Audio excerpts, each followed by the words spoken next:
अरे अरे अरे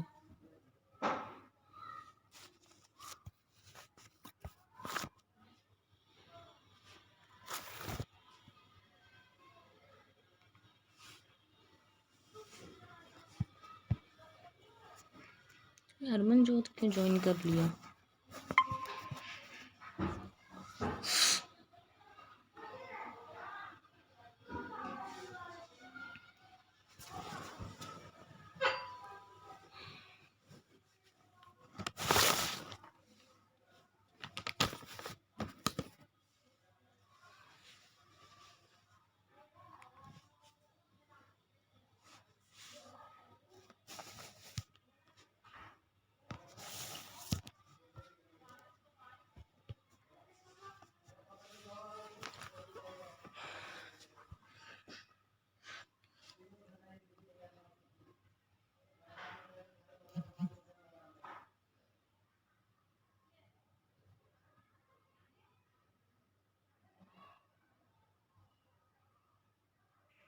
Start with the presentation, guys.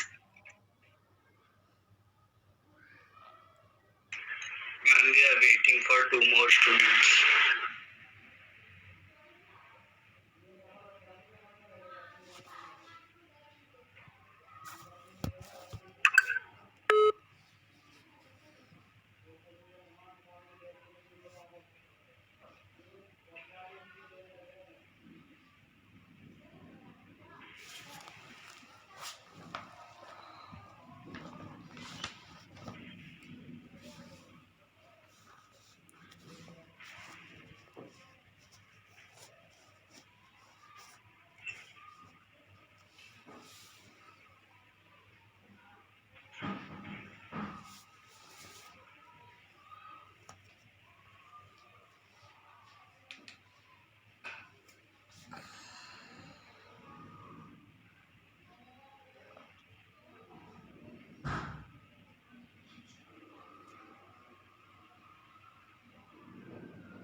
Ma'am, is my screen visible?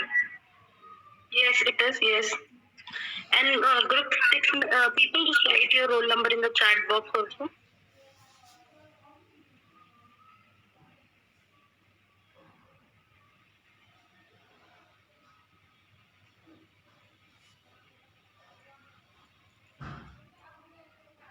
Yeah, we are starting. A very good afternoon to respected ma'am and my dear friends. Today, we the students of Group 6 are here in front of you all to mesmerize your afternoon with our public finance presentation.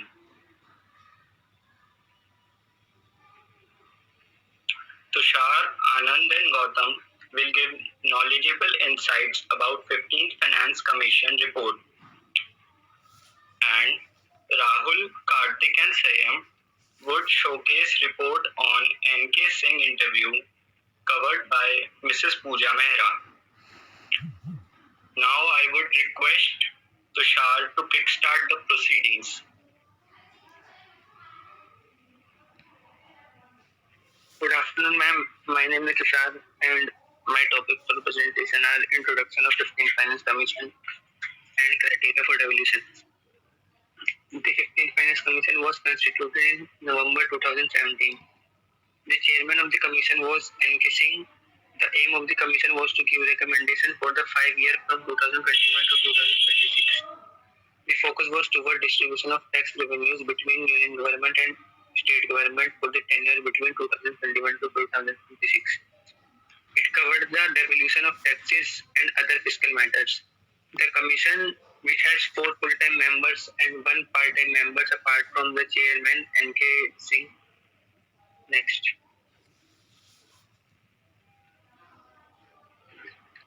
Although the Finance Commission is a constitutional body that determines the method and formula for distributing the tax proceeds between the center and states, the Commission was also asked to recommend performance incentives for states in many areas like power sector, adoption of DBT, solid waste management, etc.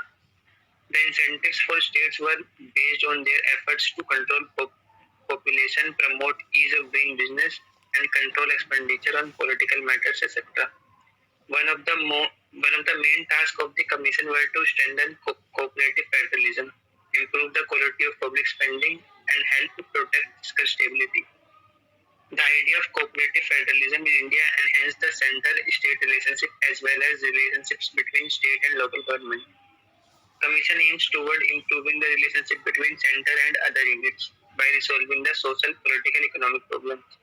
Hence, it was responsible for the proper distribution of resources throughout India and for smooth operation of the federal system. Next.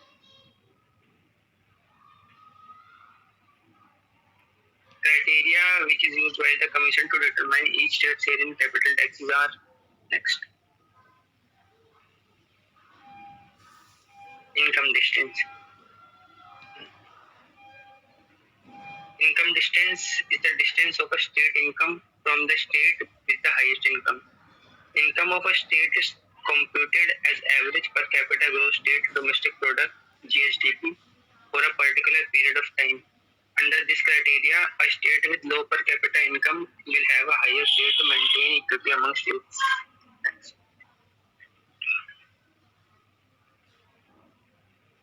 Demographic performance. Under demographic performance, this criteria reward made by states in controlling their population. This is computed for each state by using the reciprocal of the total fertility ratio, which is defined as the total number of children that would be born to each woman in a specific year. State with a lower fertility ratio will be scored higher on this criteria. Next.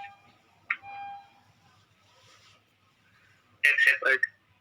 Under this criteria, the state with highest tax collection are rewarded. It is computed as the ratio of the average per capita on tax revenue and the average per capita state GDP.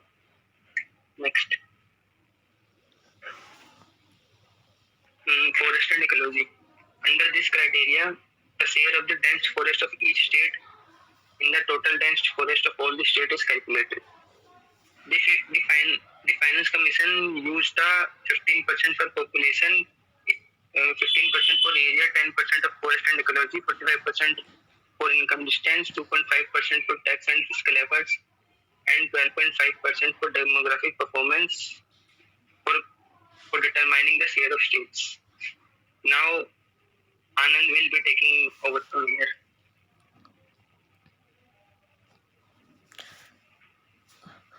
Good evening, ma'am. I am Anand. Now I will take charge to drive the presentation. Grant in aid.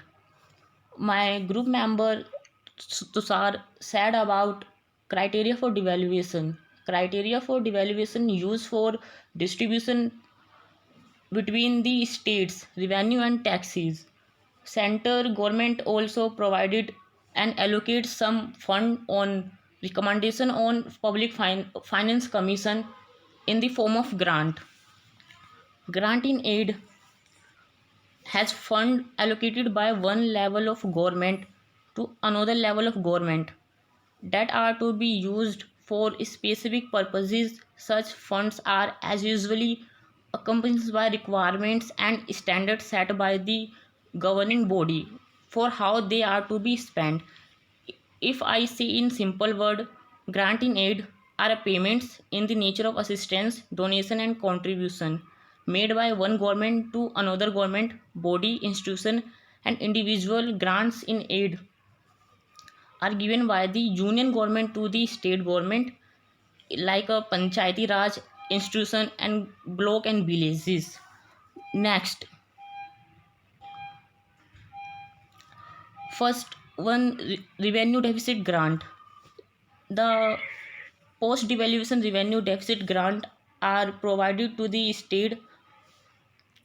The grant are realized to state as per the recommendation of the successive finance commission to meet the gap in revenue account of the states post devaluation. Next, special grants. The commission has recommended special grant for the state. States are Karnataka, Mizoram, and Telangana because in these states the sum of devaluation of revenue deficit grants estimated to decline. Next, sector specific grants. Central government allocate grants on the recommendation on finance commission for the development of different sector like health sector for healthcare improvement, and for uh, for best quality primary education, and for fast judiciary system, and road and railway rural better road and railway rural connectivity. Next, performance based grant. On the recommendation on finance commission, central government also provided uh, grant to the implementation of agriculture reforms, and incentive of education, promotion of domestic and international tourism. The grant amount will be provided on the final report. Next, grant in grant to local bodies. Grant to local bodies grant are mean to ensure additional fund to rural local bodies over and above the fund allocated by the center and the state for the sanitation and drinking water under the certainty in sponsored schemes. The grant divided between the states based on population and area in the ratio 90 is to 10. The grant made available to all the tiers of panchayat, village, block, and districts. Next, disaster risk management. The 15th Finance Commission endorsed establishing national and state disaster management funds (NDMF and SDMF) for the local level activity mitigation. It has also recommended retaining the existing cost sharing mechanism between the states and center to fund the some SDMF, state management fund, and state disaster relief risk management. Next, the cost sharing ratio is 75 is to 25 for all states, and 90 is to 10 for the northeastern and Himalayas region state. uh, Next, now charge will take my group member Gautam. Yes. Hello everyone. My name is Gautam and I will be discussing some major recommendations from the fiscal roadmap. Let's start with the topic. The major recommendations under 15th Finance Report was on GST, financial management practices, health, funding and defense and internal security, CSS, and fiscal and revenue deficits. Now, let us understand these topics one by one in detail. Now, first major recommendation was about fiscal deficit and debt levels. As being a commerce student, we all know what is a fiscal deficit. When total expenditures of the government are greater than total revenues, then a situation of fiscal deficit arises in the economy. So the government has tried to take a hold on the situation. The commission suggested that the center can bring down fiscal deficit to 4% of GDP by 2025 to 26. It also recommended as a percentage of GSDP for individual states as 4% in 2021, 3.5% in 2022, and 3% in 2023 respectively. It can avail the unutilized borrowing amount in subsequent years if it is not utilized by the state. And debt levels are the total debt which are borrowed by a government during a period of time. Extra annual borrowing growth 0.5 of GSDP will be allowed to states during the first 4 years, that is 2021 to 25. The major recommendations were reduction in operation losses, reduction in revenue gaps, and reduction in payments of cash-based subsidy, and reduction in tariff subsidies as well. The commission also observed that fiscal deficit for center and state will be 62.9% of GDP in 2021 to 56.6% in 2025-26. It also highlighted to make a FRBM committee framework for central as well as state to oversee the implementation of fiscal responsibility in the economy. Now, next major recommendation was on revenue mobilization. To reduce excessive dependence on income tax on salaried income, the coverage of provisions related to tax deductions was implemented.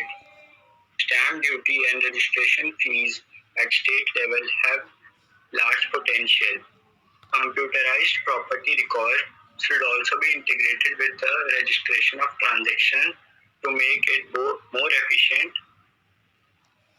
State government should also streamline the methodology of property valuation to increase fiscal efficiency. Next was goods and service tax. As we all know, GST is an indirect tax which is levied on purchase and sale of goods. So, before implementation of GST, there were excise and VAT having different rates. So, the government has tried to apply the central rate and rationalize the rate for the whole nation to bring consistency in the fiscal economy. The rate of structure should be rationalized by merging the rates of 12% and 18%, and states need to step up field efforts for expanding GST base and ensuring GST related compliances. Next major recommendation was about financial management practices. Independent fiscal finance council should be established with powers to assess the records of both center as well as states. The council will only have an advisory role. The center as well as state should not resort to off-budget financing and non-transparent means of financing for expenditures. A standardized framework for reporting contingent liability should also be established. Both center and state should strive to improve the accuracy and consistency in fiscal forecasting. States should also amend their fiscal responsibility legislation to ensure consistency with the states. Now, the most important factor was health. As we all know, health is most important for human beings. So that's why government should increase the spending on health to more than 8% of the budget by 2022. The centrally sponsored schemes in health should also be flexible enough to allow states to adapt to new environment. So basically, here the government has tried to increase the expenditure towards health in their budgets to in, to enhance the health of the economy. All India medical and health services should also be established for welfare of poor people. Next is funding of defense and internal security. A dedicated fund called Modernization Fund for Defense and Internal Security (MFDIS) will be constituted to bridge the gap between budgetary requirements. The fund will have an estimated corpus of 2.4 lakh over a period of 5 years from 2021 to 26. Rest of the amount will be generated from the measures such as divestment of PSUs and public sector which are incurring losses. So government can sell them and increase the fund in MFDIS. Next major recommendation was about centrally sponsored schemes, that is CSS. Now first of all we need to understand what is CSS. CSS is a scheme which is financed directly from the center government for implementation for welfare of poor people. So here the government has tried to enhance the schemes which generate welfare to the lowest strata of the society. Threshold should be fixed for annual allocation to CSS, below which funding of CSS should be stopped. Third-party evaluation of all CSS should also be completed within a stipulated time frame.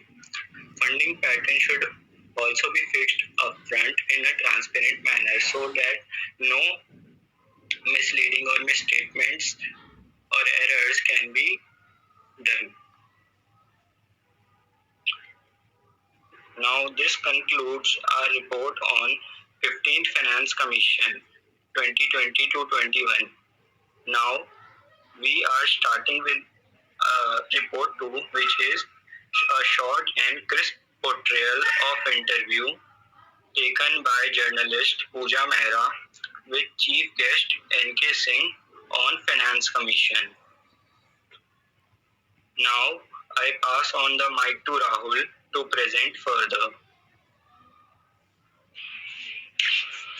Good afternoon, everyone. Thanks for the opportunity. Myself, Rahul. So, report 2 covers the FFC statement to the question asked. The presentation is structured as: first, we'll begin with the little information about the FFC, and then we'll move to agenda of the meeting, and at last, we will discuss the statement to the question. FFC, that is 15th Finance Commission, a constitutional body that determines the method and formula for distributing the taxes between the center and states and among the states. Their recommendations will cover a period of 5 years. The FFC submitted 2 reports. The first report consists of recommendations for the financial year 2020-21 and the final report with recommendations for 2021 to 26 on October 31st. Next. They recommended that both the central and the state government should focus on debt consolidation and comply with the fiscal deficit and debt level. They observed that the recommended path for fiscal deficit for the center and states will result in a reduction of total liabilities for the center, and states will result in a reduction of total liabilities of the center from 62.9% to 56.6%, and states on from 33.1% to 32.5%. Next. The pandemic has necessitated us to reconsider the devolution assigned in the report, says Chairman of the FFC, N.K. Singh. Supporting he also includes: unlike in the past, we may not have the luxury of assuming constant rates of growth throughout the period. Next. Heading to the interview part, we are presenting this interview as a conversation between the Chairman N.K. Singh and journalist Pooja Mehra. Chairman N.K. Singh spoke with Pooja Mehra about the challenges the COVID-19 crisis has posed for the FFC. Karthik? This is Karthik asking the question on behalf of Pooja Mehra. The FFC was supposed to submit its final report last year but didn't because it was a year of unusual revenue trends. 2020 is even more unusual. Present your opinion.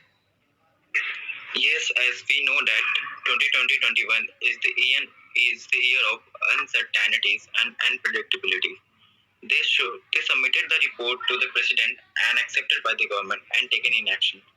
He also includes that sometimes it is relevant because we need to make projections.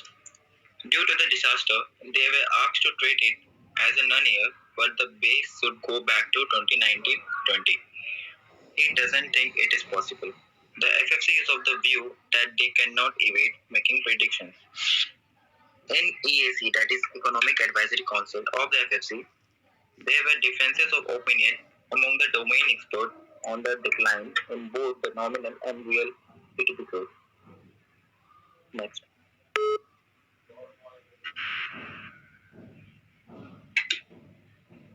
The pandemic will have lasting impacts on the deficit, consolidation plans, and physical balance of the center and the state. Explain.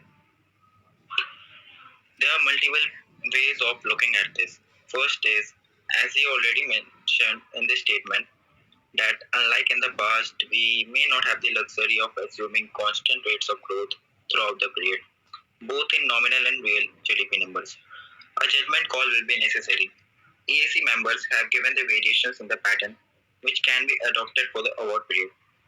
From out of those, FFC will decide to finally adopt one. Second is the variability in the revenue assumptions, with considering advices to adopt tax fluency numbers. Third, we had to select a path which recognizes the fact the arrangement which earlier existed may have to be readapted, taking into account the issue of the pandemic. And finally, the issue of the health sector is a prominent aspect of the overall consideration of the FFC. Not only by means of a health chapter, but factor in the reliability on account of it. Next. How will you ensure fiscal space for the center's defense budget and allocation for reviving growth, while at the same time states' public health expenditure, when revenues are far from buoyant? Please comment on it. It would be naive to pretend that these can be reconciled perfectly. It will have to be both ways by the state and the central government to reprioritize the expenditure pattern, as is the issue of regarding pandemic and health. Under National Health Mission, by 2017, the states were expected to spend a certain portion of their public outlays on the health and sector.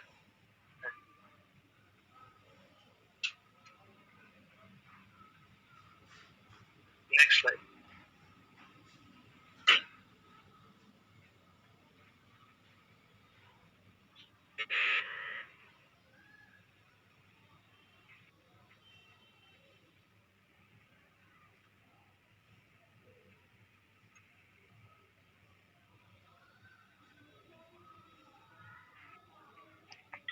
What have the states and center told you about the extent of the damage to their finances, revenue and expenditure challenges on account of the pandemic? Please elaborate. Almost all the states have emphasized that 41 or 42% was too low. The sharing should be 50-50. The central government has not shared the number that they are comfortable with, but have emphasized what pressure are going to be on their own finances. The revenue numbers have fallen. The central government own revenue projections are below expectation in the budget estimates. Next. Is the option of increasing state share in the divisible tax pool beyond 42% on your table at all? We will have to wait to see the report. What all FFCs have to do is to recalibrate reconciliation can be both upward and downwards. The FFC reserves the right to reconsider, readapt, modify them in a manner considered appropriate based on their issuing situations. As we were submitting the report around October last year, there was no sign of pandemic. So we have to reconsider whatever we had assigned in the 2021 report. Next.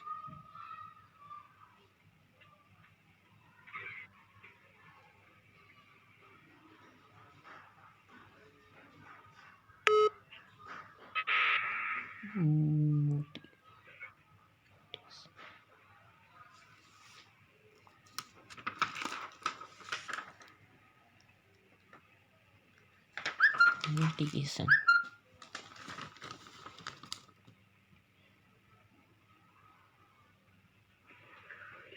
Have you addressed the loss of trust between the center and states on the GST compensation issue?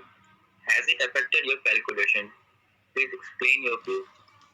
The GST administration compensation cess, resolution of the compensation cess is wholly apart matter from another constitutional body, that is GST Council.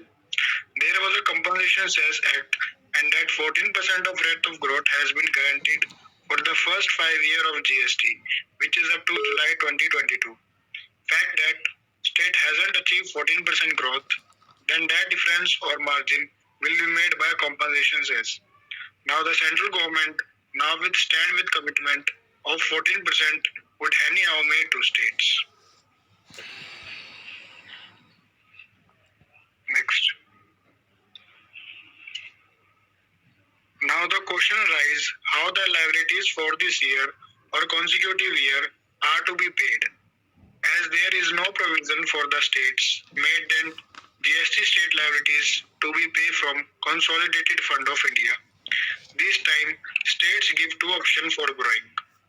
GST Council and state to collectively take decision at what manner they wish to exercise this option.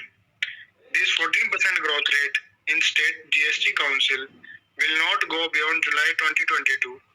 After that, liability is paid by states itself. Next. Borrowings are likely to be the only options. Will the overall government debt be sustainable?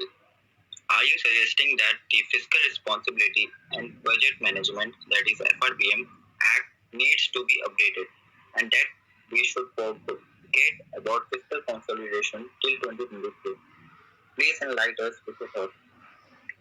Many of EACs have suggested the FFC has to take view that FRBM Act was amended in 2018 by giving equal importance on that needs some modification according to current situation. Finance Minister mentioned while introducing amendments in 2018 that has possibility of range in state fixed point in fiscal target. EAC also commented saying the king is dead, long live king. As in pre-FRBM, fiscal rectitude was not a key policy parameter, as after recognizing the continued long-term stability of fiscal deficit, will certainly look for both issues equal in direction. Next.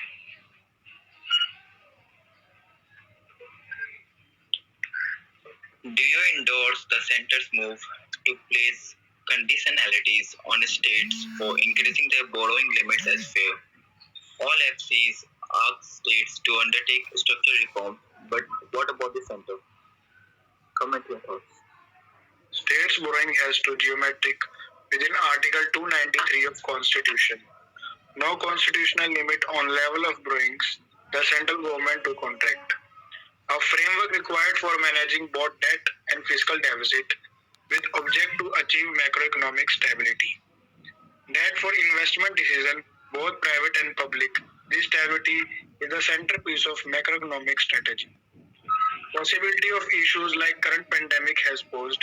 That's why talk of flexibility in direction of FRBM, both in terms of controlling fiscal deficit and operating within a range. Thank you. Thanks a lot, all of you guys, for being such patient listeners. Now, over to you, ma'am. for our critical evaluation of the presentation. Okay, guys, it was again, I can say it was a good presentation, but little more graphs and tables you could have included. Why you guys are not including that? The explanation was like it was okay, but you could have made it little more interesting rather than just reading out. Okay, so any doubts from the audience, you feel free to ask that, and I hope you have submitted it on time. So, and all the members are there also. Yes, ma'am, we have submitted one day prior. Yes, yes. Okay then. Okay, I don't think so there is anyone who's having any doubts. Okay, ma'am, we have taken a note of it and we will try to improve in future. Yeah, okay. Okay, thank you. Thank you.